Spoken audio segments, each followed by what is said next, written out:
வணக்கம். நம்ம இந்த வீடியோவில் என்ன பார்க்க போகிறோன்னா, இந்த வாரம் நமக்கு நடந்த டெஸ்ட் 11ஓட மேக்ஸ் அண்ட் ரீசனிங் எக்ஸ்ப்ளனேஷன் தான்ப்பா பார்க்க போகிறோம். இதுக்கு உங்களுக்கு தமிழ் அண்ட் ஜிஎஸ் எக்ஸ்ப்ளனேஷன் நம்ம ஏற்கனவே யூடியூப்பில் வீடியோவாக கொடுத்துருக்கோம். நீங்கள் பிளேலிஸ்ட்டில் செக் பண்ணி பார்த்து நீங்கள் அதை பார்த்துக்கலாம். ப்ளஸ் இதோட பிடிஎஃப் உங்களுக்கு டெலகிராமில் கொடுத்துருக்கோம்ப்பா. அதை நீங்கள் டவுன்லோட் பண்ணி உங்களுக்கு எத்தனை கொஸ்டின் கரெக்டு எத்தனை கொஸ்டின் ராங் அப்படிங்கிறத நீங்கள் பார்த்துக்கலாம். சரிங்களா? இப்போ வாங்க நம்ம இந்த மேக்ஸ் ரீசனிங்கில் இந்த ஆன்சர் எக்ஸ்ப்ளனேஷன் எப்படி அப்படின்னு சொல்லிட்டு பார்க்கலாம். ஃபஸ்ட்டு பாருங்கள் என்ன கேட்டிருக்காங்க அப்படின்னா 1 cube + 2 cube + 3 cube + k cube அதாவது இந்த ஃபுல்லாக இந்த இடத்த ஃபுல்லாக சால்வ் பண்ணோம் அப்படின்னா நமக்கு 4356 கிடச்சிச்சு அப்படின்னா அப்போ கேயோட மதிப்பு என்ன அப்படின்னு சொல்லி கேட்குறாங்க. இதுக்கு கியூப் அப்படின்னு வந்துச்சுன்னா ஒரு ஃபார்முலா இருக்குப்பா. அது என்ன ஃபார்முலா அப்படின்னு பார்த்தீங்கன்னா இந்த n+1/2 அப்படிங்கிறதா இந்த ஃபார்முலா. இது கியூப் வந்தால் மட்டும்தான்ப்பா இதை யூஸ் பண்ணணும். ஸ்கொயர்டு வந்துச்சு இயல் எண் வந்துச்சுன்னா அதுக்கு வேறு ஃபார்முலா இருக்குப்பா. அது அந்த மாதிரி மாடல் சம் வரும்போது நம்ம பார்க்கலாம். இப்போதைக்கு கியூப் வந்துச்சு அப்படின்னா இந்த ஃபார்முலா அப்படின்னு நீங்கள் ஞாபகம் வச்சுக்கோங்க. இவங்க இந்த கொஸ்டினில் என்ன கொடுத்துருக்காங்க அப்படின்னா இந்த n/n+1/2 இந்த ஃபுல்லாக சால்வ் பண்ணாங்க அப்படின்னா நமக்கு 4356 கிடச்சிருக்கு அப்படின்னு சொல்கிறாங்க. அப்படி கிடச்சிச்சுன்னா இந்த எண்ணோட மதிப்பு என்ன அப்படின்னு சொல்லி தான் கேட்குறாங்க. அப்போ நமக்கு ஆன்சர் என்ன கொடுத்துருக்காங்க, இந்த எண்ணோட மதிப்பை தான் கொடுத்துருப்பாங்க. அப்போ இந்த எண்ணுக்கு பதில் அங்கே ஆப்ஷனில் என்ன கொடுத்துருக்காங்களோ அதை போட்டு நம்ம சால்வ் பண்ணோம் அப்படின்னா நமக்கு ஆன்சர் கிடச்சிடும் இல்லைங்களா? அப்போ நம்ம ஒரு நம்பராக சால்வ் பண்ணுவோம். ஃபஸ்ட்டு நீங்கள் எடுக்கும்போது ஒரு சின்ன நம்பர் எடுங்க, இல்லை அப்படின்னா ஒரு பெரிய நம்பர் எடுங்க. அந்த ரெண்டுலேயுமே உங்களுக்கு ஏதாவது ஒன்று ஆன்சராக கண்டிப்பாக வந்துடும்ப்பா. எல்லாத்தையும் நீங்கள் வருஷப்படி எடுத்துக்கிட்டு இருந்தீங்க அப்படின்னா உங்களுக்கு டைம் வேஸ்ட்டாக போயிடும். நான் இப்போ என்ன எடுக்கிறேன்னா சின்ன நம்பர் எடுக்கிறேன், 11 அப்படிங்கிறத எடுக்கிறேன். அது ஒரு சின்ன லாஜிக்லையும் எடுங்க. ஏன்னா லாஸ்ட்டில் நமக்கு என்ன வந்திருக்குன்னா 6ன்னு வந்திருக்கு. இங்கே நமக்கு ஸ்கொயர் இருக்குது. அப்போ எதை ஸ்கொயர் பண்ணால் 6 வரும் அப்படின்னு பார்த்துக்கோங்க. 6 ஸ்கொயர் பண்ணால் நமக்கு 6 வரும். 6 6 36 நமக்கு 6 வரும். அப்போ 6 வர்ற மாதிரி நமக்கு இங்கே ஆப்ஷன் வரணும். ஏன்னா ரெண்டு பக்கமும் நமக்கு ஈக்குவலாக வரணும். n+1 அப்படின்னா அப்போ ஏதோ ஒரு நம்பரோட 1 கூட்ட போகிறோம் அப்படின்னு அர்த்தம். அப்போ இங்கே 11ஓட 12 கூட்டணும், 11 12 ரெண்டையும் மல்டிப்ளை பண்ண போகிறோம் அப்படின்னு அர்த்தம். அப்போ கீழே 2 வந்திருக்கு அப்படின்னா அந்த 12 அதில் அடியாகி 66 கிடைக்கும். இதை நீங்கள் மனக்கணக்காகவே நீங்கள் போடுறதுக்கு பழகிக்கிட்டீங்க அப்படின்னா தான்ப்பா நமக்கு மேக்ஸை பொறுத்த வரைக்கும் டைம் நமக்கு சேவ் பண்ண முடியும். அப்படி தெரியலை நான் ஸ்டெப் பை ஸ்டெப்பாக போடுவேன் அப்படின்னாலும் நீங்கள் ஸ்டெப் பை ஸ்டெப்பாக போடுங்க, ஒன்றும் பிரச்சனை இல்லை. நீங்கள் நிறைய ப்ராக்டிஸ் பண்ணிட்டீங்கன்னா உங்களுக்கு அது ஃபாஸ்ட்டாக வந்துடும். இப்போ எண்ணுக்கு பதில் 11 போடுங்க. n+1 அப்படின்னா அப்போ 11+1 12 போட்டுருங்க. /2 அப்படியே போட்டுருங்க. ஹோல் ஸ்கொயரை அப்படியே போட்டுருங்க. போட்டுட்டு இந்த ரெண்டையும் இந்த 12ஐயும் அடிச்சிங்கன்னா 6 வரும். அப்போ 11 × 6 அப்படிங்கிறது 66 அப்படின்னு வரும். அப்போ 66 த ஹோல் ஸ்கொயர் அப்படின்னு என்னென்னு வரும்னு பார்த்தீங்கன்னா நமக்கு 6 வந்துடுச்சு.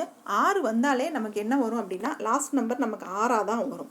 அதை ஸ்கொயர் பண்ணீங்க அப்படின்னா அப்படிங்கும்போது நமக்கு 66னா 4036 தான் ஆன்சர் அப்படின்னு சொல்லிட்டு நம்ம போட்டுடலாம். இதை போய் நீங்கள் வேறு ஆப்ஷனை செக் பண்ண வேண்டியதில்லை. ஏன்னா நமக்கு 1ல் முடிஞ்சது தான் நமக்கு என்ன எடுத்திருக்கோம். வேறு எந்த நம்பரையும் பாருங்கள் நமக்கு 1ல் முடியலை. அப்போ நம்ம வேறு எந்த நம்பரையும் செக் பண்ண வேண்டியதில்லை. இதுதான் ஆன்சர் அப்படின்னு சொல்லிட்டு நம்ம போட்டு அடுத்த சம்முக்கு போய்கிட்டே இருக்கலாம். இது ஃபார்முலாவை மட்டும் நீங்கள் ஞாபகம் வச்சுக்கிட்டிங்கன்னா இந்த சம்மை நம்ம எளிமையாக போட்டுடலாம்ப்பா. இப்போ இந்த சம் எப்படி போட்டோன்னு உங்களுக்கு புரியுதுங்களா? நெக்ஸ்ட் சம் பாருங்கள். போக்குவரத்து சமிக்கை விளக்குகள். அந்த போக்குவரத்து சமிக்கை விளக்குகள்னால் என்ன அப்படின்னா அந்த போக்குவரத்தில் அந்த லைட்டு காமிப்பாங்கல்லப்பா, அந்த இதுதான் அந்த டிராஃபிக் சிக்னல் காட்டுவாங்கள்ல, அந்த இதுதான்ப்பா இதில் தூய தமிழில் சமிக்கை விளக்குகள்னு கொடுத்துருக்காங்க. அது 3 இருக்கான். அந்த 3 வெவ்வேறு சாலை சந்திப்புகளில் 48 வினாடிகள் 78 வினாடிகள் 108 வினாடிகள் இந்த 3 வெவ்வேறு சந்திப்புகளில் இந்த 3 விளக்குகளுமே மாறுது அப்படின்னு சொல்கிறாங்க. அதாவது வெவ்வேறு சந்திப்புகளில் இத்தனை வினாடிகளுக்கு பின் மாறுது. அது எல்லாமே 8.20 நிமிஷத்தில் ஒரே நேரத்தில் மாறுது அப்படின்னு சொல்கிறாங்க. அது எந்த நேரத்தில் மாறுது அப்படின்னு பார்த்தீங்கன்னா 8.20 நிமிஷத்தில் மாறுது. மீண்டும் எப்போதும் ஒரே நேரத்தில் மாறும் அப்படின்னு சொல்லியிருக்காங்க. ஒரு 3 விளக்கோட டைம் கொடுத்துருக்காங்க. கொடுத்துட்டு அது ஃபஸ்ட்டு எப்போ ஒரே நேரத்தில் மாறுச்சு அப்படின்னு சொல்கிறாங்க. மறுபடியும் அது எப்போ ஒரே நேரத்தில் மாறும் அப்படிங்கிறது தான்ப்பா கேட்டிருக்காங்க. அவ்வளோதான் கொஸ்டின் தான்ப்பா பெருசு. இதை நம்ம சால்வ் பண்ண போகிறது அப்படின்னு பார்த்தீங்கன்னா நீங்கள் 2 நிமிஷத்தில் சால்வ் பண்ணிடலாம். இப்போ இந்த மாதிரி 3 நம்பர் கொடுத்துட்டாங்க அப்படின்னா நீங்கள் அதுக்கு என்ன பண்ணுங்கள், உடனே நீங்கள் எல்சிஎம் எடுத்துருங்க. 48 வினாடி, 72 வினாடி, 108 வினாடி நம்ம கொஸ்டினில் கொடுத்துருக்காங்களா, அதுக்கு அப்படியே நீங்கள் எல்சிஎம் எடுத்துருங்கப்பா. எல்சிஎம் எடுத்திங்கன்னா 432 அப்படின்னு வரும். 432 போய் உங்களுக்கு ஆப்ஷனில் இருக்கான்னு பாருங்கள். இல்லை.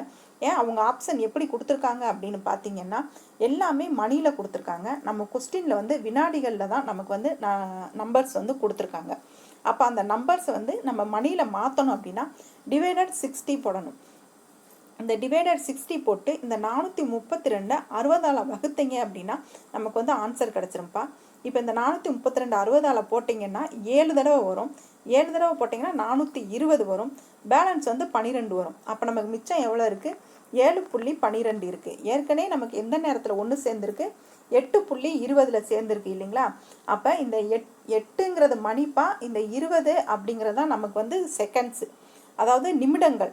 சரிங்களா? செகண்ட்ஸ் வந்து எம்டியாக இருக்குது. இப்போ இந்த 12 செகண்டு, 7 நிமிடம் 12 செகண்டில் 12 வினாடிகள் தான் நமக்கு மிச்சம் இருக்குது. 8ங்கிறது மணி, அதில் போய் கூட்டிடாதீங்க. சரிங்களா? நமக்கு ஆப்ஷனில் அந்த மாதிரி கொடுக்கல. அப்போ நமக்கு எளிமையாக தான் இருக்கும். அப்போ இங்கே நமக்கு என்ன கொடுத்துருக்காங்க? 8 மணி 20 நிமிடம்னு கொடுத்துருக்காங்களா? நமக்கு பேலன்ஸு 7.12 இருக்குது. அப்போ இந்த 8.20ஓட இந்த 7.12 கூட்டினீங்கன்னா 8.27.12 தான் நமக்கு வந்து கரெக்டான ஆன்சர். இந்த சம் புரியுதுங்களாப்பா? நெக்ஸ்ட் சம் பாருங்க. x/y by 2/3 எனில் 3x + 2y 2x + 5y இன் மதிப்பு காண்க அப்படின்னு சொல்லியிருக்காங்க. இந்த மாதிரி உங்கள் கொஸ்டினில் பார்த்துட்டீங்க, அதாவது இஸ்ட்டு வச்சு நீங்கள் பார்த்துட்டீங்க அப்படின்னா அதை வந்து நீங்கள் பை அப்படின்னு நினச்சிக்கோங்க. இங்கே வந்து x/y அப்படின்னு கொடுத்துருக்கத வந்து நீங்கள் x/y அப்படின்னு நினச்சிக்கோங்கப்பா. இதே மாதிரி 3x + 2y 2x + 5yனா நீங்கள் அதே மாதிரி 3x + 2y நினச்சிட்டு அதை அப்படியே பை போட்டு கீழே எழுதிடுங்க. இந்த மாதிரி நீங்கள் எழுதிட்டீங்கன்னா உங்களுக்கு எக்ஸ் அப்படிங்கும்போது எக்ஸ்னா 2, ஒய்னா 3 அப்படின்னு சொல்லி நீங்கள் எளிமையாக எடுக்கிறதுக்கு உங்களுக்கு ஒரு புரிதல் கிடச்சிரும்ப்பா. இப்போ x/y அப்படின்னு கொடுத்துட்டு 2/3 அப்படின்னு எழுதிட்டீங்க அப்படின்னா அப்போ எக்ஸுக்கு நேரம் என்ன இருக்குது? 2 இருக்குது. ஒய்க்கு நேரம் என்ன இருக்குது? 3 இருக்குது. அப்போ கண்ணில் எங்கெல்லாம் எக்ஸ் பார்க்குறீங்களோ அந்த இடத்துலலாம் 2வை கொண்டு போட்டுருங்க. எங்கெல்லாம் ஒய் பார்க்குறீங்களோ அந்த இடத்துல 3யை கொண்டு போட்டு இதை சால்வ் பண்ணிங்கன்னா உங்களுக்கு எளிமையாக ஆன்சர் கிடச்சிடும். சரிங்களா? இப்போ பாருங்கள், நம்ம கொஸ்டினில் இருக்கிறத அப்படியே எழுதிட்டோம். 3x + 2y by 2x + 5y அப்படின்னு சொல்லி கொடுத்துருக்காங்களா? எக்ஸுக்கு வந்து 2ஆகவும் ஒய்யுக்கு வந்து 3ஆகவும் நம்ம கன்சிடர் பண்ண போகிறோம். அப்போ எக்ஸ் இருக்கிற இடத்துல வந்து நம்ம 2 போட்டுக்கிட்டோம், ஒய் இருக்கிற இடத்துல 3 போட்டுக்கிட்டோம். அதே மாதிரி தான்ப்பா நம்ம கீழேயும் போட்டிருக்கோம். போட்டு அப்போ 3 2 மல்டிப்ளை பண்ணிங்கன்னா 6, 2 3 மல்டிப்ளை பண்ணிங்கன்னா 6 வரும். 2 2 மல்டிப்ளை பண்ணோம்னா 4, 5 3 மல்டிப்ளை பண்ணோம்னா 15 வரும். அப்போ இதை வந்து நீங்கள் கூட்டி எழுதுனீங்க அப்படின்னா 6 6 12, 4 15 19. அப்போ அவங்க 12/19 பைனாலும் இஸ்ட்டுனாலும் ஒன்று தான். அப்போ 12:19 தான் நமக்கு ஆன்சராக இருக்கும். கொஸ்டின் பார்க்கும்போது தான்ப்பா நமக்கு எக்ஸ் கொடுத்துருக்காங்க, ஒய் கொடுத்துருக்காங்க, நம்பராக கொடுத்துருக்காங்க, என்ன பண்ணுறதுன்னு தெரியலையே அப்படின்னு சொல்லி ஒரு மாதிரி இருக்கும். நம்ம நிறையா சம் நம்ம ப்ராக்டிஸ் பண்ணிட்டோம் அப்படின்னா நமக்கு சம்மு பார்த்தோன்னே ரொம்ப எளிமையாக நம்ம ஆன்சர் பண்ணிவிட்டு அடுத்தடுத்து நம்ம போய்கிட்டே இருக்கலாம். ஏன்னா இந்த வட்டம் ரீசனிங்கில் வந்து நமக்கு டைம் இருக்கும்பா. அதனால நம்ம இந்த ஃபார்முலா வச்சு போடுற சம்மு, இந்த எளிமையாக நம்ம அட்டன் பண்ணுற சம்மெல்லாம் நம்ம ரொம்ப ஈஸியாக அட்டன் பண்ணிக்கிட்டு போய்கிட்டே இருந்தால் தான் நமக்கு டைம் வந்து ரொம்ப சேவ் ஆகும். சரிங்களா? நெக்ஸ்ட்டு சம் பாருங்கள். இது கொஞ்சம் டிப்பிக்கலான சம்மு தான்ப்பா. இதை கொஞ்சம் நீங்கள் யோசனை பண்ணி தான் போடுற மாதிரி இருக்கும். இப்படியும் கொஸ்டின் இருக்கும் அப்படிங்கிறத நீங்கள் தெரிஞ்சுக்கணும் அப்படிங்கிறதுக்காக தான் இந்த சம் கொண்டு வந்தது. இது கொஞ்சம் கஷ்டமான சம்மு தான். ஆனால் இது குரூப் 4ல் கேட்ட சம்மு தான்ப்பா, 2022. இதை நீங்கள் கவனமாக பாருங்கள். ஃபஸ்ட்டு என்ன சொல்கிறாங்கன்னா, பிருந்தா என்பவர் 100, 180, 200 அதிகபட்ச மதிப்பெண்களாக கொண்ட தேர்வில் அப்படிங்கிறாங்க. கொஸ்டினில் என்னென்ன நம்ம க்ளூ கிடைக்குமோ அதை எல்லாமே நீங்கள் எடுத்துக்க பாருங்கள். அதையெல்லாம் நம்ம எடுத்தோம் அப்படின்னா தான் மேக்ஸில் வந்து நம்ம 25க்கு ஒரு 22, 23 நம்ம போட முடியும். இப்போ என்ன கொடுத்துருக்காங்க? அதிகபட்ச மதிப்பெண்களாக அப்படின்னு கொடுத்துருக்காங்க. அப்போ ஒரு எக்ஸாமில் வந்து அதிகபட்ச மதிப்பெண் என்னவா இருக்கும் அப்படின்னா அதுதான் வந்து ஃபைனல் மார்க், அதுக்கப்புறம் மார்க் கிடையாது இல்லைங்களா? அப்படின்னு நம்மளா யோசிச்சுக்கணும். அப்போ இந்த 100, 150, 200 அப்படிங்கிறது தான் அதிகபட்ச மார்க்னா அந்த தேர்வோட 100% மதிப்பெண்கள் எல்லாமே இதுதான் அப்படின்னு நினச்சிக்கோங்க. நெக்ஸ்ட் கொஸ்டினை படிங்க. அதிகபட்ச மதிப்பெண்களாக கொண்ட தேர்வில் முறையே 85%, 86% மற்றும் 84% பெற்றார் எனில் அவரின் மொத்த தேர்ச்சி சதவீதம் என்ன அப்படின்னு சொல்லி கேட்டிருக்காங்க. அப்போ இந்த சம்மை நீங்கள் எப்படி பார்க்கணுன்னா என்ன கொடுத்துருக்காங்களோ அதை அப்படியே எழுதிங்க. இந்த இந்த 100 அப்படிங்கிறது 100%. அதுக்கு வந்து இவங்க எவ்வளோ வாங்கியிருக்காங்கன்னா 85% வாங்கியிருக்காங்க. நெக்ஸ்ட்டு 150 அப்படிங்கிறதையும் நம்ம 100%மாக தான் எடுத்துக்க போகிறோம். அதுக்கு அவங்க எத்தனை பர்சன்டேஜ்னா 86% வாங்கியிருக்காங்க. நெக்ஸ்ட் இந்த 200 அப்படிங்கிறதும் 100% தான். அதில் இவங்க எத்தனை பர்சன்டேஜ் வாங்கியிருக்காங்கன்னா 84% வாங்கியிருக்காங்க. இதை நீங்கள் இப்படி பிரித்து எழுதிட்டீங்கன்னாவே 50% சம்மு போட்டுடலாம். நமக்கு இந்த சம் இப்படி கொடுத்துருக்காங்களே எப்படி அட்டன் பண்ணணும்னு தெரியலையே அப்படிங்கிற அந்த டென்ஷன்லேருந்து மைண்ட் வந்து ரொம்ப ரிலாக்ஸ் ஆயிரும். மைண்டு ரிலாக்ஸ் ஆயிடுச்சு அப்படின்னாலே நம்ம அடுத்தடுத்த ஸ்டெப் போட்டு அட்டன் பண்ணிக்கிட்டு போய்கிட்டே இருக்கலாம். சரிங்களா? அப்போ இப்போ எழுதிட்டோம் அப்படின்னா இந்த மாதிரி போட்டுட்டோன்னா நமக்கு ஒரு மாதிரி ஐடியா கிடச்சிருச்சா, அப்போ நம்ம எந்த மாதிரி சம் போடலாம் அப்படின்னு சொல்லிட்டு. அப்போ 100ங்கிறது 100%னா அப்போ 85% எவ்வளவு அப்படின்னு எடுத்தோம்னா நமக்கு ஆன்சர் கிடச்சிடும் இல்லைங்களா? அதை தான் நம்ம இங்கே போட போகிறோம். 100% 100னா 85% எவ்வளவு அப்படின்னு கேட்குட்டா இது நேர்மாறல் எதிர்மாறலில் போட்டுருங்க. ஏன்னா பர்சன்டேஜ் குறையும் போது மார்க்கும் குறையும். அப்போ தலைகீழாக போடுங்க. 85/100 × 100ன்னு போட்டால் இந்த 100 100 அடியாயிரும், நமக்கு 85 தான் கிடைக்கும். நெக்ஸ்ட்டு 150 வந்து 100% அப்படின்னா 86 வந்து எத்தனை பர்சன்டேஜ்னு எடுங்க, 129 கிடைக்கும். அதே மாதிரி இந்த 200க்கும் எடுங்க. 100%ங்கிறது 200, 84%ங்கிறது என்ன அப்படின்னு சொல்லி எடுத்தீங்கன்னா அதுக்கு 168 கிடைக்கும்.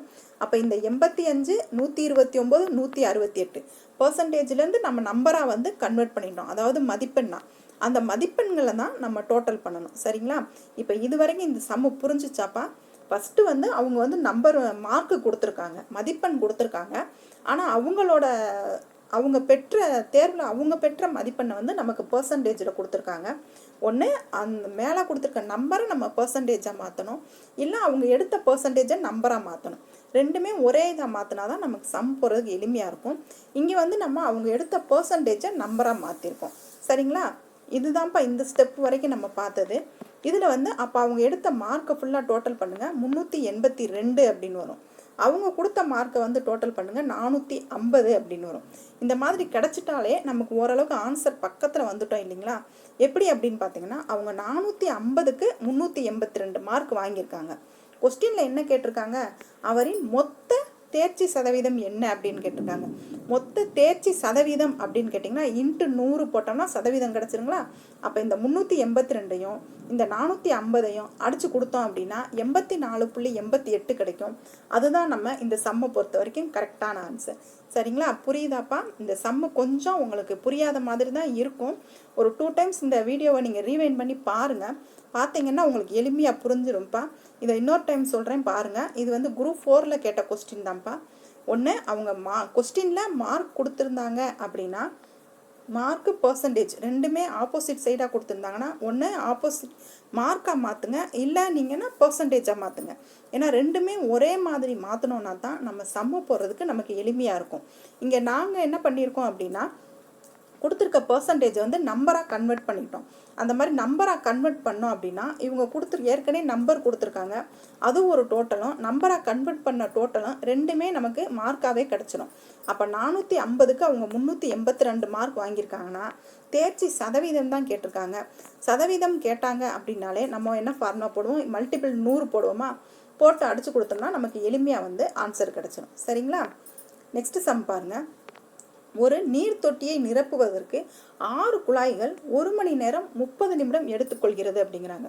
ஒரு தண்ணி தொட்டி இருக்குப்பா, அந்த தண்ணி தொட்டியை நிரப்புறதுக்கு வந்து 6 குழாய் வந்து வச்சுருக்காங்க. அந்த 6 குழாய் வந்து அதை நிரப்புறதுக்கு எவ்வளோ நேரம் எடுத்துக்குதுன்னா 1.5 மணி நேரம் எடுத்துக்குது அப்படின்னு சொல்கிறாங்க. அதாவது 1 மணி நேரம் 30 நிமிடம் எடுத்துக்குது அப்படிங்கிறாங்க. அடுத்து பாருங்கள், ஒரு குழாயை அடைத்து விட்டால் அப்புறம் என்ன செய்கிறாங்க, ஒரு குழாயை வந்து அடைச்சிடுறாங்க.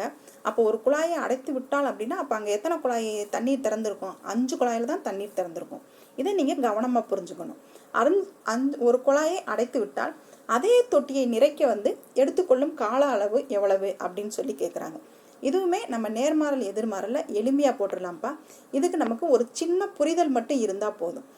6 குழாய்கள் வந்து 1 மணி நேரம் 30 நிமிடத்தில் வந்து அந்த தொட்டியை வந்து நிரப்புது அப்படின்னு சொல்கிறாங்க. அப்போ 1 மணி நேரத்தில் வந்து எத்தனை நிமிடம் இருக்கும்? 60 நிமிடம் இருக்கும். இந்த 30 நிமிடம் இருக்குது. இது ரெண்டையும் சேர்த்து எழுதிருங்க, 90 நிமிடம். இந்த இடம் இந்த கொஸ்டினை பொறுத்த வரைக்கும் ரொம்ப ரொம்ப முக்கியமான இடம்ப்பா. ஏன்னா 1 மணி நேரம் 30 நிமிடம் அப்படி கொடுத்தோன்னா நீங்கள் 130 அப்படின்னு அவசரத்தில் போட்டுருவீங்க. அப்படி போடக்கூடாதுப்பா, அது தப்பு.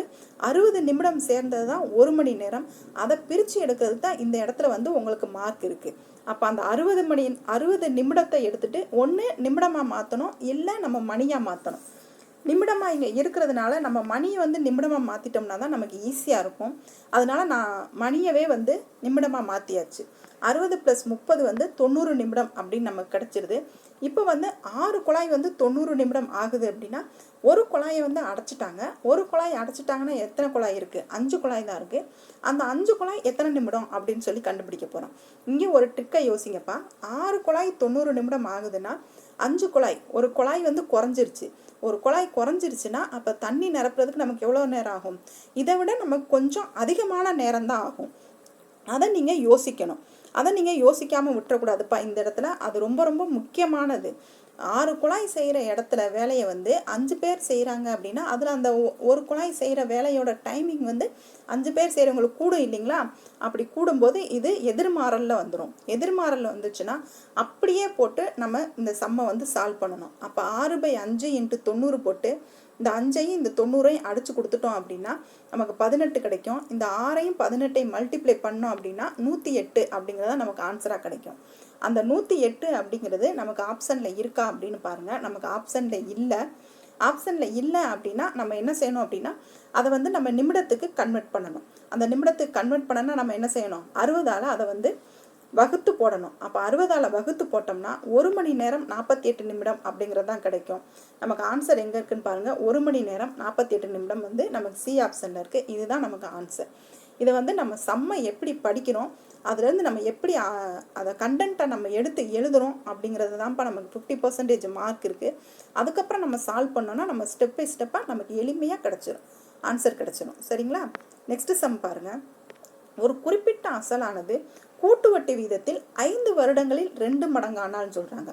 ஒரு கூட்டு வட்டி விகிதத்தில் வந்து 5 வருஷத்தில் வந்து 2 மடங்கு ஆகுது அந்த அமௌண்ட்டு அப்படிங்கிறாங்க. எந்த அமௌண்ட்டுன்னு சொல்லலை, இருக்கட்டும். அடுத்து பாருங்கள், 15 வருடங்களில் எத்தனை மடங்காகும் அப்படின்னு சொல்லியிருக்காங்க. இதுக்கு ஒரு சின்ன ஷார்ட்கட் இருக்குப்பா. மடங்கு அப்படின்னா மல்டிபிள் அப்படின்னு ஞாபகம் வச்சுக்கோங்க. 5 வருடங்களில் 2 மடங்கு ஆகுது. மடங்குன்னா மல்டிபிள்.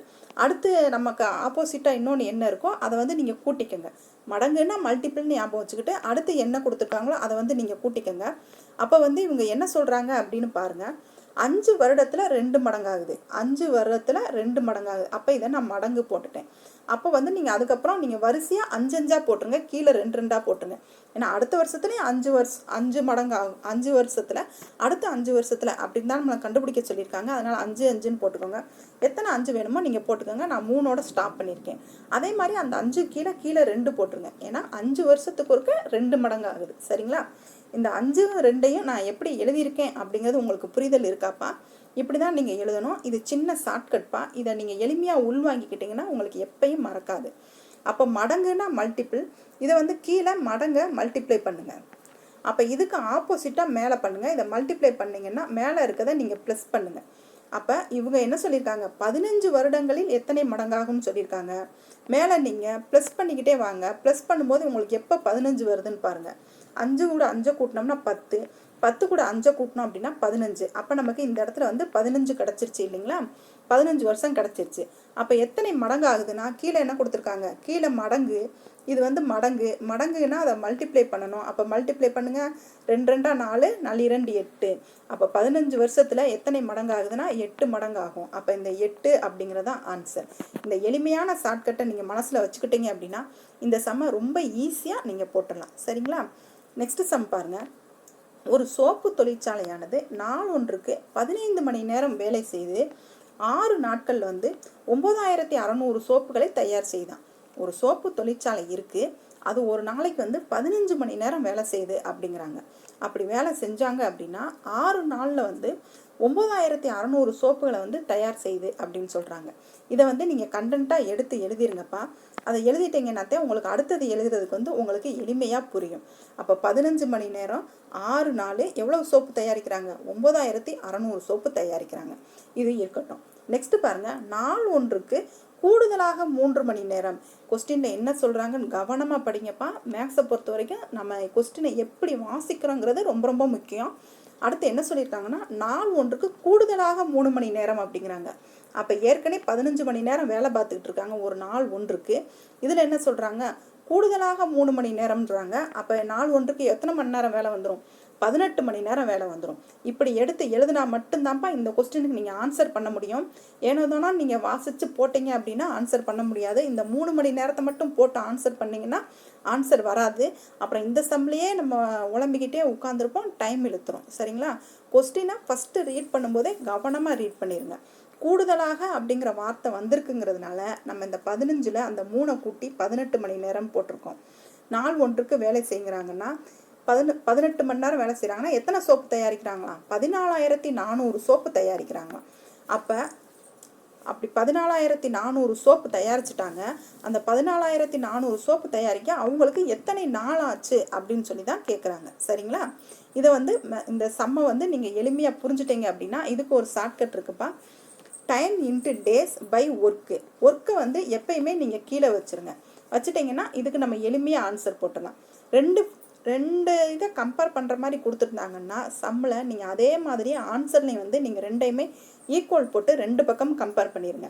ஃபஸ்ட்டு என்ன கொடுத்துருக்காங்களோ அந்த கண்டென்ட்டை ஃபுல்லாக ஃபஸ்ட்டு பக்கம் கொண்டு வந்துருங்க. செகண்ட் என்ன கொடுத்துருக்காங்களோ அதை ஃபுல்லாக 2வது பக்கம் நீங்கள் கண்டென்ட்டை கொண்டு வந்துருங்க. 15 மணி நேரம் 6 நாட்களில் 9600 சோப்புங்கிறாங்க. இந்த 9600 சோப்பு தான் அவங்க செஞ்ச வேலை. அந்த வேலையை நீங்கள் கீழே எழுதிடுங்க. சரிங்களா? 15 மணி நேரம் 6 நாட்கள் 9600 வேலை. நெக்ஸ்ட் அடுத்துல என்ன சொல்லியிருக்காங்க? கூடுதலாக 3 மணி நேரம்.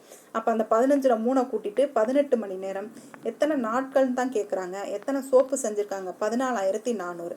அப்படியே கிராஸ் மல்டிப்ளை பண்ணி அடிச்சு போட்டிங்க அப்படின்னா உங்களுக்கு எளிமையாக ஆன்சர் கிடைக்கும். கிராஸ் மல்டிப்ளை பண்ணிட்டீங்கன்னா இந்த 14400 மேலே போயிடும். 18 × x வந்து கீழே வந்துடும். இந்த 2 0க்கு 2 0 அடிச்சு விட்ருங்க. இதை 1 6 3 6 18, 1 3 3 5 3 15ன்னு போட்டுருங்க. இந்த 96 இந்த 144 அடிச்சிங்க அப்படின்னா உங்களுக்கு 7.5 நாட்கள் வந்து ஆன்சராக கிடைக்கும். இந்த 7.5ங்கிறது எங்கே இருக்குன்னா ஆப்ஷனில் இருக்குது. இதுதான் கரெக்டான ஆன்சர். கொஸ்டினை புரிதலோடு படித்து அவங்க கொடுத்துருக்க ட்விஸ்டட் பாயிண்ட்டை நம்ம எப்படி அணுகிறோங்கிறத பொறுத்து தான்ப்பா நமக்கு ஆன்சர் வந்து ஈஸியாக போட முடியும். நெக்ஸ்ட் கொஸ்டின் பாருங்கள். 1/2, 1/6, 1/12, 1/20 என்ற தொடர் வரிசையில் அடுத்த உறுப்பு என்னது அப்படின்னு கேட்டிருக்காங்க. இந்த மாதிரி மேலே எல்லாமே 1 1 1 அப்படின்னு சொல்லி கொடுத்துட்டாங்க அப்படின்னா இதை வந்து ரொம்ப ஈஸியாக நீங்கள் வந்து பார்த்துடலாம். மேலே ஃபுல்லாக ஒரே மாதிரி இருக்கா அப்படின்னு பாருங்கள். ஒரே மாதிரி இருந்துச்சு அப்படின்னா கீழே இருக்கிறதுக்கு மட்டும் வித்தியாசம் எடுத்து அப்படியே நீங்கள் போட்டுட்டிங்கன்னா அதுதான் ஆன்சராக வரும். கீழே இருக்கிறதுக்கு என்ன வித்தியாசம்னு பாருங்கள். 2 வந்து எப்படி 6 இருக்குது, 4 ஆட் பண்ணியிருக்காங்க. 6 எப்படி 12 ஆயிருக்கு, 6 ஆட் பண்ணியிருக்காங்க. 12 எப்படி 20 ஆயிருக்குன்னா 8 ஆட் பண்ணியிருக்காங்க. அப்போ ஒன்னொன்னே ஆட் பண்ணும்போது 2 2 கூட சேர்த்து ஆட் பண்ணியிருக்காங்க. இந்த 4 கூட 2 சேர்த்து 6 ஆக்கி ஆட் பண்ணியிருக்காங்க. இந்த 6 கூட 2 சேர்த்து 8 ஆக்கி ஆட் பண்ணியிருக்காங்க. அப்போ அடுத்து நமக்கு என்ன வரும்? இந்த 2 கூட 8 ஆட் பண்ணி அதை கொண்டு போய் இந்த 20 கூட ஆட் பண்ணோம்னா நமக்கு ஆன்சரை வந்துடும் இல்லைங்களா? அப்போ 1/30 அப்படிங்கிறது தான் நமக்கு கரெக்டான ஆன்சர். இது சின்ன ஒரு புரிதல் மட்டும் இருந்துச்சு அப்படின்னா நம்ம எளிமையாக இந்த சம்மை போட்டுடலாம். நெக்ஸ்ட் சம் பாருங்க. ரூபாய் 8000க்கு 7% வட்டி வீதத்தில் 1 வருடம் 6 மாதங்களுக்கான தனி வட்டியை காண்கன்னு சொல்லியிருக்காங்க. இதில் வந்து 1 வருடம்ங்கிறத என்னால் கொடுத்துட்டாங்கப்பா. இதை நீங்கள் கவனமாக பார்த்துக்கோங்க. அந்த ஒரு இடத்த நீங்கள் புரிஞ்சுக்கிறது தான் இதில் வந்து நீங்கள் ஆன்சர் எடுக்க முடியும். அதை தப்பாக போட்டுட்டிங்கன்னா நீங்கள் ஆன்சர் எடுக்க முடியாது. இப்போ பாருங்கள், அசல் எவ்வளோ சொல்லியிருக்காங்க? 8000. ரேட் ஆஃப் இன்ட்ரெஸ்ட் எவ்வளோ சொல்லியிருக்காங்க? 7%. காலம் என்ன சொல்லியிருக்காங்கன்னா 1.5 வருஷம்னு சொல்லியிருக்காங்க. அப்போ 1/2 அப்படின்னு நம்ம எழுதலாமா? 6 மாதம் அப்படிங்கிறத நம்ம அரைன்னு போடலாமா? ஏன்னா நமக்கு 1 வருஷங்கிறது 12 மாதம். அப்போ அதில் 6 மாதங்கிறது 1/12. இப்போ இதை நீங்கள் எப்படி எழுதணும் அப்படின்னு கேட்டிங்கன்னா இந்த 1/2 அப்படின்னு இருக்கிறதுல 1 இதை மல்டிப்ளை பண்ணுங்கள். 1 2 2 2 + 1 3 3/2 இப்படியும் போடலாம். இல்லை அப்படின்னா நீங்கள் 1 வருடம் 6 மாதம்னா 1 வருடத்துக்கு வந்து 12 மாதம். இதில் ஒரு 6 மாதம் சேர்த்துக்கோங்க. சேர்த்துட்டிங்கன்னா நமக்கு எவ்வளோ வரும்? 18 மாதம் வரும் இல்லைங்களா? அந்த 18 மாதத்தை வந்து நீங்கள் எப்படி எழுதணும்னா வெறும் 18 மாதம் எழுதக்கூடாது, 18/12 அப்படின்னு போடணும். இப்போ இதை அடித்து கொடுத்தீங்கன்னா 6 3 18, 4 3 12, 3 6, 2 4ன்னு வருதுங்களா? 3/2 வருதுங்களா? அதே இதுதான் இங்கேயும் வருதுங்களா? அதை தான்ப்பா ஷார்ட் ஃபார்மில் நம்ம இங்கே போட்டிருக்கோம். இது வந்து கூட ஒரு ஸ்டெப் வரும், இது வந்து நமக்கு எளிமையாக வரும், அதை தான் நம்ம இங்கே போட்டிருக்கோம். இந்த மாதிரி நம்ம அசல், இன்ட்ரெஸ்ட்டு, காலம் இதை மூணையுமே எடுத்து எழுதிட்டோம். எடுத்து எழுதணுன்னா நமக்கு இருக்கவே இருக்குது நம்மளோட பிஎன்ஆர் ஃபார்முலா. அந்த ஃபார்முலாவில் போட்டோம் அப்படின்னா, அதாவது தனி வட்டிக்குரிய ஃபார்முலாப்பா, SI = PNR/100. அந்த ஃபார்முலாவில் Pக்கு 8000, Nக்கு வந்து 3/2, ரேட் ஆஃப் இன்ட்ரெஸ்ட் வந்து R போட்டு /100க்கு /100 அப்படியே போட்டு நம்ம அடிச்சு கொடுத்தோம்னா நமக்கு எளிமையாக ஆன்சர் கிடைச்சிடும். அப்போ 840 தான் இதை அடிச்சு கொடுத்தோம்னா கிடைக்கும். 840 இஸ் த ஆன்சர் தான் இந்த கொஸ்டினுக்கு கரெக்டான ஆன்சர். நெக்ஸ்ட் சம் பாருங்கள். ஹோம் அப்படிங்கிறத IQPI அப்படின்னு எழுதியிருக்காங்கன்னா ACID அப்படிங்கிறது எவ்வாறு எழுதப்படும் அப்படின்னு சொல்கிறாங்க. அதாவது இது HOMEன்னு படிங்கப்பா. ஹோம்னு படிச்சிங்கன்னா புரிதல் இல்லாமல் இருக்கும். HOME அப்படிங்கிறது IQPI அப்படின்னு எழுதியிருக்காங்கன்னா ACIDயை வந்து எப்படி எழுதுவாங்க அப்படின்னு சொல்லி கேட்டிருக்காங்க. இது உங்களுக்கு தெரியணும் அப்படின்னா உடனே நீங்கள் ABCD எழுதிருங்க. நீங்கள் கொஸ்டின் பேப்பர் கையில் கிடச்சோடனே கண்டிப்பாக ABCD வரிசையும் காங்காச்சா வரிசையும் நம்பரோட நீங்கள் எழுதி வச்சுருங்கப்பா. அதுதான் உங்களுக்கு டைம் வந்து ரொம்ப உங்களுக்கு மிச்சப்படுத்தி கொடுக்கும். இப்போ நாங்கள் சொல்கிறது உங்களுக்கு விளையாட்டுத்தனமாக இருந்தாலும் அந்த எக்ஸாம் ஹாலில் வந்து உங்களுக்கு ரொம்ப ரொம்ப யூஸ்ஃபுல்லாக இருக்கும். சரிங்களா? இப்போ H வந்து ஐயா மாறி இருக்கு, O வந்து Qவா மாறி இருக்கு, M வந்து Pயா மாறி இருக்கு, E வந்து ஐயா மாறி இருக்கு. அதை எல்லாமே அதுக்கு நேரம் எடுத்து எழுதிருங்க. சரிங்களா? அதை தான்ப்பா நம்ம இப்படி எழுதியிருக்கோம். H வந்து ஐ, O வந்து Q, M வந்து P, E வந்து ஐயா மாறி இருக்கு. இது எப்படி மாறி இருக்கு அப்படின்னு பார்த்தீங்கன்னா H அப்படிங்கிறதுக்கோட நம்பர், அந்த ABCD நம்பர் வரும் இல்லைங்களா? 1 2 3 4 5 6. அதில் Hக்கு வந்து 8ஆம் நம்பர் இருக்கு. அப்போ ஐக்கு வந்து 9ஆம் நம்பர், ஓக்கு 15 இருக்கு, Qவுக்கு 17, எம்முக்கு 13, Pக்கு 16, ஈக்கு வந்து 5ஆம் நம்பர், ஓக்கு வந்து ஐக்கு வந்து 9ஆம் நம்பராக இருக்குது. அந்த நம்பருப்பா ABCD இருக்கும்ல, அது ஏக்கு 1, பிக்கு 2, சிக்கு 3, டிக்கு 4 அந்த மாதிரி எழுதியிருக்காங்கப்பா. அந்த மாதிரி எழுதின நம்பர் தான் இந்த நம்பரு. இப்போ இந்த மாதிரி கொடுத்துருக்காங்க. இப்போ 8 9 இருக்குது அப்படின்னா 1 வந்து கூட்டியிருக்காங்க. 15 17னா அடுத்து 2 கூட்டியிருக்காங்க. 13 16னா 3 கூட்டியிருக்காங்க. 5 9னா 4 கூட்டியிருக்காங்க. அப்போ நம்ம அடுத்து என்ன ஆட் பண்ணணும்? 5 ஆட் பண்ணணும். அது நமக்கு கண்டுபிடிக்க தேவையில்லை. இவங்க என்ன கண்டுபிடிக்க சொல்லியிருக்காங்கன்னு பார்த்தீங்கன்னா ACID வந்து எப்படி மாறும் அப்படின்னு சொல்லியிருக்காங்க. அப்போ ஒன்றொன்னா வந்து நம்ம கூட்டிக்கிட்டு போகணும். ஏலேருந்து 1 கூட்டினோம்னா ஏக்கு நமக்கு நம்பர் என்ன? 1. அப்போ அதுக்கு அடுத்ததை நம்ம எழுதணும். அப்போ என்ன எழுதணும்? B எழுதணும். B ஆப்ஷன் எதுவும் வருதான்னு பாருங்கள். இந்த இருக்குது B. B வந்து ஃபஸ்ட்டு 1ல் இருக்குது. எல்லாத்துக்குமே B தான் கொடுத்துருக்காங்க. அப்போ நம்ம ஆன்சர் எடுக்க முடியாது. செகண்ட் பாருங்கள், C கொடுத்துருக்காங்க. சிக்கு அடுத்து என்ன கொடுத்துருக்காங்க? 2 நம்பர் எக்ஸ்ட்ரா கொடுத்துருக்காங்க. நமக்கு ABC அப்படிங்கிறது 3ஆவது இடத்துல தான் வரும். அதோட 2 சேர்த்திங்கன்னா 5ஆவது இடத்துல என்ன வருமோ அதைத்தான் நம்ம எழுதணும். அப்போ 5ஆவது இடத்துல என்ன வந்திருக்குன்னா E தான் வரும். அப்போ E வருதான்னு பாருங்கள். ஈக்குமே வந்து அவங்க 2 ஆப்ஷன் கொடுத்துருக்காங்க. அப்போ அதையும் வந்து நம்ம ஆன்சராக எடுக்க முடியாது. சரிங்களா? நெக்ஸ்ட்டு பாருங்கள்.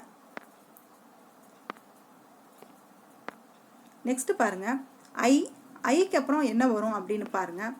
ஐக்கு அப்புறம் நம்ம 3 எழுத்து கூட்டணும். அப்போ 3 எழுத்து கூட்டி ஐக்கு அப்புறம் என்ன வரும்னா எள்ளு தான் வரும். அப்போ BELH அப்படிங்கிறது தான் ஆன்சராக வரும். சரிங்களா?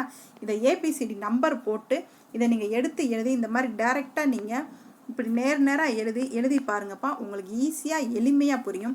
இப்போ இந்த மாதிரி சம்ம தான் ரீசனிங்கில் கேட்டுக்கிட்டு இருக்காங்க. இது மாதிரி நீங்கள் நிறையா ப்ராக்டிஸ் பண்ணுங்கள். உங்களுக்கு எக்ஸாம் ஹாலில் ஈஸியாக டைம் உங்களுக்கு வேஸ்ட் பண்ணாமல் நீங்கள் டக்குன்னு ஆன்சர் போட்டு அடுத்த சம்முக்கு போயிடலாம். நெக்ஸ்ட் சம் பாருங்கள். அடுத்த எண்ணை வந்து கண்டுபிடிக்க சொல்லியிருக்காங்க. அதாவது 1 5 29 இப்படி தொடர்ந்து போய்கிட்டே இருக்குது. இதுக்கு அடுத்த நம்பர் என்னன்னு கேட்டிருக்காங்க. இது ரொம்ப ரொம்ப ஈஸியான சம்முப்பா. 1க்கு வந்து இவங்க என்ன சொல்லியிருக்காங்க அப்படின்னா 1 வந்து ஸ்கொயர் பண்ணி அதோட வந்து 0வை ஆட் பண்ணியிருக்காங்க. அப்போ 1 கிடைக்குது. 2 ஸ்கொயர் பண்ணி அது கூட 1 கூட்டியிருக்காங்க, 5 கிடைக்குது. 3 ஸ்கொயர் பண்ணி அது கூட 2 கூட்டியிருக்காங்க, 29 கிடைக்குது. அப்போ நமக்கு என்ன வரும்? 4, அதாவது 1 ஸ்கொயர் 2 ஸ்கொயர் 3 கியூப் 4 4 அடுக்கு 4 அப்படின்னு வரும். 4 அடுக்கு 4 போட்டு அதில் வந்து 3 கூட்டணும். அப்போ 4 அடுக்கு 4 அப்படின்னு போட்டிங்கன்னா 256 வரும். அதில் 3 கூட்டணும் அப்படின்னா 259 தான் ஆன்சராக வரும். இது ரொம்ப எளிமையான ரீசனிங் சம்முப்பா. இதை கவனமாக நீங்கள் நிறைய ப்ராக்டிஸ் பண்ணிங்கன்னா உங்களுக்கு பார்த்த உடனே உங்களுக்கு ஞாபகம் வந்துடும். நெக்ஸ்ட் சம் பாருங்க. ஒரு பகடையை உருட்டும் போது 6ஐ விட பெரிய எண் கிடைப்பதற்கான நிகழ்தகவு என்ன அப்படின்னு சொல்லியிருக்காங்க. இவங்க கொஸ்டின் என்ன கொடுத்துருக்காங்கன்னா ஒரு பகடை அப்படின்னு தான்ப்பா கொடுத்துருக்காங்க. ஒரு பகடையை உருட்டும் போது நமக்கு என்ன கிடைக்கும் அப்படின்னா நம்ம கண்டிஷன் வந்து 1 2 3 4 5 6 மட்டும்தான் நமக்கு வந்து கிடைக்கும். இவங்க 6ஐ விட பெரிய எண் அப்படின்னு சொல்லியிருக்காங்க. ஒரு பகடையை உருட்டும் போது நமக்கு 6ஐ விட பெரிய நம்பர் வந்து நமக்கு கிடைக்காது. 1லேருந்து 6க்குள்ள நம்பர் தான் கிடைக்கும். அப்போட இதோட நிகழ்தகவு என்னன்னு அப்படின்னு கேட்டிங்கன்னா 0 தான் இதோட நிகழ்தகவாக இருக்கும். சரிங்களா? நெக்ஸ்ட் சம் பாருங்க. கீழே கொடுக்கப்பட்டுள்ள 4 இலக்க எண்களில் ஒவ்வொன்றையும், இதை கவனமாக படிச்சுக்கோங்கப்பா, 4 இலக்க எண்கள் ஒவ்வொன்றையும் இறங்கு வரிசையில் அமைத்து அதில் எந்த எண் மிகப்பெரிய 4 இலக்க எண்ணாகும் சொல்லியிருக்காங்க. அவங்க கொடுத்துருக்க நம்பரில் என்ன நம்பர் கொடுத்துருக்காங்களோ அதை அப்படியே அந்த நம்பருக்குள்ளே இன்டர்சேஞ்ச் பண்ணி இறங்கு வரிசையில் எழுத சொல்லியிருக்காங்க. அதுக்கப்புறம் வந்து அதில் எது பெரிய எண் அப்படின்னு சொல்லி கேட்டிருக்காங்க. இப்போ பாருங்கள், ஃபஸ்ட்டு நமக்கு என்ன கொடுத்துருக்காங்க, 1089, அதாவது 1089 கொடுத்துருக்காங்க. இதை நீங்கள் ஒவ்வொன்றையும் அப்படின்னு கொடுத்துருக்கிறதுனால 1 தனி நம்பர், 0 தனி நம்பர், 8 தனி நம்பர், 9 தனி நம்பர், இந்த நம்பரை தான் அந்த 4 நம்பருக்குள்ளேயே வந்து இறங்கு வரிசையில் எழுத சொல்லியிருக்காங்க. அப்போ இறங்கு வரிசைனா பெருசுலேருந்து சின்னது வரும் இல்லைங்களா?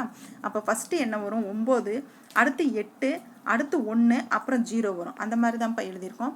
நெக்ஸ்ட்டு 8 7 6 9ன்னு கொடுத்துருக்காங்க. அதை இறங்கு வரிசையில் எழுதணும் அப்படின்னா 9 8 7 6ன்னு கிடைக்கிது. நெக்ஸ்ட்டு 9 1 5 9ன்னு கொடுத்துருக்காங்க. அதை இறங்கு வரிசையில் எழுதுனீங்கன்னா 2 டைம் 9 இருக்கிறதுனால 2 டைம் 9 போட்டிருக்கோம், 5 1. அதுக்கப்புறம் வந்து 9 2 49 கொடுத்துருக்காங்க. 2 9, அதுக்கு பிறகு 4 2 அப்படின்னு தான் எழுதியிருக்கோம். இந்த கொஸ்டினில் உங்களுக்கு புரிதல் என்ன வரணும் அப்படின்னா அந்த ஒவ்வொன்றையும் அப்படிங்கிற கொடுத்துருக்க நம்பர் வந்து 4 இலக்க எண்களில் ஒவ்வொன்றையும்னா அந்த நம்பருக்குள்ளே இன்டர்சேஞ்ச் பண்ண சொல்லியிருக்காங்க அப்படிங்கிற புரிதல் வந்து உங்களுக்கு இருந்தால் தான் இந்த சம்மை வந்து நீங்கள் போட முடியும்ப்பா. இதை போட்டுட்டோன்னா இது ரொம்ப ரொம்ப எளிமையான சம்மு. அந்த ஒரு வார்த்தைக்கு நமக்கு அர்த்தம் தெரியாமல் போயிருச்சு அப்படின்னா நம்ம இந்த சம்மை அட்டன் பண்ண முடியாது. இதுக்கு தான் நம்ம நிறைய ப்ராக்டிஸ் பண்ணணும் அப்படின்னு சொல்கிறது. ப்ரீவியஸ் இயர் கொஸ்டின் நிறைய பார்க்கணும் அப்படின்னு சொல்கிறது. இது வந்து ஒரு ப்ரீவியஸ் இயர் கொஸ்டின் தான்ப்பா. அப்போ இந்த நம்பரை இன்டர்சேஞ்ச் பண்ணோம்னா இதில் வந்து இப்போ இன்டர்சேஞ்ச் பண்ணால் நமக்கு இந்த மாதிரி கிடச்சிருச்சு இல்லைங்களா? இந்த இதில் வந்து எது வந்து மிகப்பெரிய 4 இலக்க எண் கேட்டிருக்காங்க. இதில் எது மிகப்பெரிய 4 இலக்க எண்ணா 9951 தான் ஆன்சர். அந்த 9951 ஆப்ஷனில் இருக்கான்னு பார்த்தீங்கன்னா அது இருக்காது. ஏன்னா அதுக்கு கரெக்டான நம்பர் எது அப்படின்னு கேட்டிங்கன்னா 9159 அப்படின்னு தான் கரெக்டான ஆப்ஷன். அப்போ அதுதான் வந்து கரெக்டான ஆன்சர். சரிங்களா? இப்போ இந்த சம்மை எப்படி நம்ம பார்க்கணும் அப்படிங்கிறது உங்களுக்கு ஒரு புரிதல் இருக்காப்பா? புரியலை அப்படின்னா ஒரு டைம் நீங்கள் ரீவைண்ட் பண்ணிட்டு பாருங்கள், உங்களுக்கு எளிமையாக புரியும். நெக்ஸ்ட் சம் பாருங்கள், லாஸ்ட் ஒன்ப்பா. 3/16 1/8 1/12 1/18 அப்படிங்கிற தொடர் வரிசையில் அடுத்த உறுப்பு என்ன அப்படின்னு சொல்லியிருக்காங்க. இது வந்து நீங்கள் எப்படி கண்டுபிடிக்கணும்னா நம்ம மேலே எல்லாமே ஒரே நம்பராக இருந்துச்சு அப்படின்னா நம்ம எளிமையாக கீழே மட்டும் நமக்கு வித்தியாசம் பார்த்து அழகாக நம்ம சப்ஸ்டிட்யூட் பண்ணி நம்ம ஆன்சர் கண்டுபிடிச்சிட்டோம். ஆனால் இதில் என்ன கொடுத்துருக்காங்கன்னா ஃபஸ்ட்டுக்கு மட்டும் அவங்க ஒன்று போல் கொடுக்கல, 3/16 அப்படின்னு கொடுத்துருக்காங்க. அப்போ 3/16 அப்படி கொடுத்துட்டாங்க அப்படின்னா இதை வந்து நீங்கள் பெருக்கு தொடர் வரிசையில் நீங்கள் போட்டு பாருங்கள். போட்டு பார்த்தோம் அப்படின்னா ரெண்டாவது நம்பருக்கும் முதல் நம்பருக்கும் நம்ம வித்தியாசம் கண்டுபிடிக்கணும் இல்லைங்களா? அப்போ ரெண்டாவது நம்பர் என்ன இருக்குது, 1/8, அதுதான் நம்ம முதல் எழுதணும். அடுத்து முதல் இருக்கிற நம்பர் வந்து தலைகீழாக வரும், 16/3. அதை ரெண்டையும் அடிச்சு கொடுத்தீங்கன்னா 2/3 அப்படிங்கிறது கிடைக்கும். இது எல்லாத்துக்குமே பொது வித்தியாசம் எடுத்துருங்க. அந்த பொது வித்தியாசம் தான் 2/3. நீங்கள் இந்த 3/16 1/8 எடுக்கிறதுக்கு பதில் இந்த 1/12 1/18 நீங்கள் எடுத்து பாருங்கள், இதுதான் ஆப்ஷன் வரும். ஏன்னா 1/18 இன்ட்டு இந்த 1/12 மேலே போகும்போது இங்கிட்டு 12/1 அப்படின்னு வருமா? இதை அடிச்சு பாருங்கள், 6 3 18 4 3 12. இதை அடிச்சிங்கன்னா 2 4 3 6 2/3 தான் கிடைக்குதுங்களா? இதே மாதிரி இந்த பொது வித்தியாசம் வந்து எல்லாத்துக்கும் ஒன்று போல் வர்ற மாதிரி நீங்கள் எடுத்துருங்க. ஒன்று போல் வந்துச்சுன்னா நமக்கு என்ன வருது, 2/3 வருது. அப்போ லாஸ்ட்டாக நமக்கு இருக்கிற இடத்துல இந்த 2/3 போய் மல்டிப்ளை பண்ணி விட்டுட்டோம் அப்படின்னா நமக்கு ஆன்சர் கிடச்சிடும் இல்லைங்களா. லாஸ்ட்டாக என்ன இருக்குது, 1/18 தான் இருக்குது. அதில் இந்த 2/3 கொண்டு நீங்கள் மல்டிப்ளை பண்ணிங்கன்னா இந்த 2ஐயும் இந்த 18ஐயும் அடிச்சிட்டிங்கன்னா 9 வரும். இந்த 9ஐயும் 3ஐயும் பெருக்கினீங்கன்னா 27 கிடைக்கும். அப்போ 1/27 அப்படிங்கிறதா நமக்கு கரெக்டான ஆன்சர். இது உங்களுக்கு இந்த சம் புரியுதாப்பா? புரியலை அப்படின்னா ஒரு டைம் ரீவைண்ட் பண்ணி பாருங்கள், புரியும். இது எல்லாமே உங்களுக்கு ப்ரீவியஸ் இயர் கொஸ்டின் தான்ப்பா. ப்ரீவியஸ் இயரில் திரும்ப திரும்ப கேட்ட கொஸ்டின் தான் இது. உங்களுக்கு அதையா பார்த்து தான் நம்ம கவனமாக எடுத்துகிட்டு வரோம். இதையெல்லாம் நீங்கள் நிறைய ப்ராக்டிஸ் பண்ணி பாருங்கள். பார்த்தீங்க அப்படின்னா உங்களுக்கு மேக்ஸுங்கிறது ஆட்டோமேட்டிக்காக வந்துடும். சரிங்களா? அடுத்த வீடியோவில் சந்திப்போம். வணக்கம். தேங்க்யூ.